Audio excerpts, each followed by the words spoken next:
وتكديس العادات بيزود من احتمالية التزامك بإحدى العادات عن طريق وضع العادة الجديدة ورا العادة القديمة وربطهم ببعض، وساعتها هتكون العادة القديمة بمثابة إشارة للعادة الجديدة اللي بعدها. لو هنتكلم عن عاداتك الصباحية الروتينية، مثلا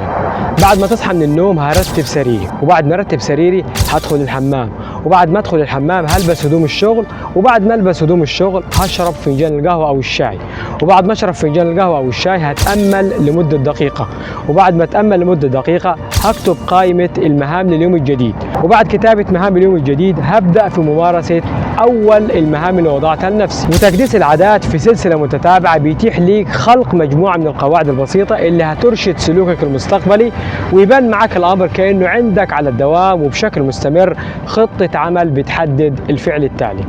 واهم حاجه لما تستخدم نظام تكديس العادات هو انك تكون سلسله عادات ناجحه تختار فيها الاشاره المناسبه اللي بناء عليها هتنطلق من بعدها في ممارسه عاداتك وخططك. ونظام تكديس العادات بيشتغل معاك لما تكون الإشارة محددة بشكل كبير وقابلة للتنفيذ على الفور، لأن كتير من الناس بيختاروا إشارات مبهمة أكتر مما ينبغي.